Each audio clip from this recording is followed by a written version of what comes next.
Nice little upper body deload today. First day after breaking that 169-hour fast, so I'm pretty stoked right now. I'm feeling good, ready to get under the bar and get a solid pump. Now, I have floor presses today, but it's going to be more of some volume work. So every fourth week, give or take, every ninth and 10th week now, because I do an alternating schedule, I like to kind of lower the weights and do some higher reps just to give my body and my mind a little bit of a breather. So I'll be working at 155 pounds. Assuming I clear a set of 10 on the floor press, because 10 reps is the aim, I'll raise it 2.5 pounds, etc. across 5 sets. So in theory, I could technically end at 165 pounds for sets of 10 on the floor press, or I could stick at 155. We'll have to see.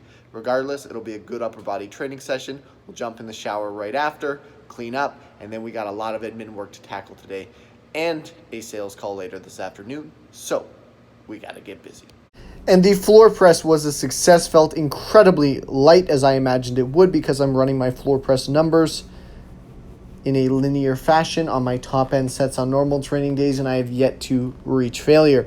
So I went from 155 all the way through to 165 pounds and cleared all sets of 10 respectively. Still hit a pretty significant volume PR because I haven't done any significant volume work on the floor press as of current. Then went into some heavy mid-cable rows. That's the heaviest weight I've ever moved on the mid-cable row, 177.5 pounds for sets of 6 to 8. The form broke down a little bit, but that's inevitable when you're moving weight that you've never moved before. Some overhead presses with the earthquake bar, generally unstable. Got a solid pump in the shoulders from these. And then went into my favorite hammer grip tricep press downs. I love the neutral hand grip positioning. I find that it very effectively hits the back of the arms, a little bit heavier than usual in these. I'm often in the 25 to 30 rep range on tricep work when we're doing cable press down variations, but I've tapered the weight up and the rep range down over the last training block. So here we are running sets of 15, feeling good. Finished off with this upper body training session with 2 sets of heavy barbell curls. They're actually not all that heavy, moderately heavy. Nothing to write home about, but they're getting up there. The fractional plates come in incredibly handy on variations such as this, where smaller muscle groups are the primary movers, as I can increase the load by 0.5 pound at a time and continue to run relatively linear progressions throughout. Started off Thursday's training session with SSB Good Mornings. 5 sets of 10 with 160 pounds. These lit up the posterior chain like nobody's business, an excessive amount of volume. I maybe overshot what I should have. Pretty confident I'm going to be feeling these for the next few days. It's always worrisome when your glutes and hamstrings begin experiencing DOMs before the training session is even halfway through. Went from here into 2 lengths of the turf, dragging and pushing the sled, 235 pounds on the sled, about 48 feet of working turf space.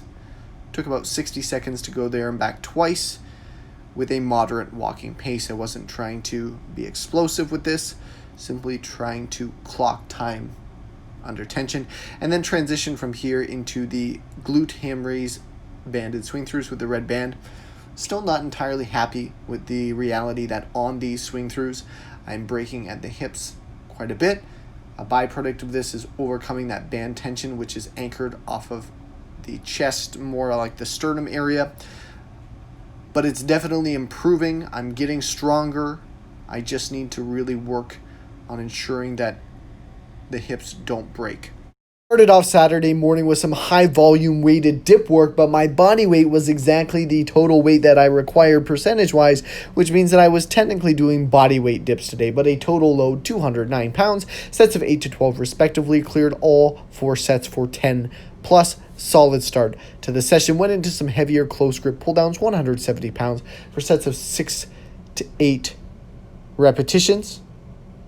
The weight definitely felt heavy. By the 5th set, I was leaning back, maybe a little too much, but nothing excessive. The form remained relatively strict. Transitioned out of the close grip pull downs into a wide grip cable row, and for some reason the fatigue set in the forearms and the motivation started to lack, which it sometimes did, so I began to punch the clock. It happens. It's better to show up and do something than nothing at all, but I barely hit the minimum aims on those wide grip rows. Went into drag skull crushers. As I mentioned, this is one of my newer favorites for triceps. Not only is it conditioning my elbows to handle these heavier loads on a traditional skull crusher, but the controlled negative allows for progressive development of the triceps themselves. And then how blasphemous, finishing off the workout with not just bicep curls in the squat rack, but cable curls on the belt squat machine. Wicked pump, extremely lightweight, but the cable setup itself makes these deceptively brutal compared to a traditional barbell curl. And my sleeves felt like they were about to split by the end of this Saturday training session. Today, I'm gonna pull Sumo on the deadlift. That's new. So I'm not usually a fan of employing high rep ranges on compound lifts, as it tends to feel a lot more like cardio and a lot less like strength, but once in a while it's important to get in that high rep work and clear some serious volume. But front squats are a different breed. They are horrific. My goodness, I was out of breath and felt generally demoralized by this lightweight. Brutal. Then I screwed around with some sumo deadlifts, had no idea what I was doing, managed to pull 455 for a single and called it a wrap.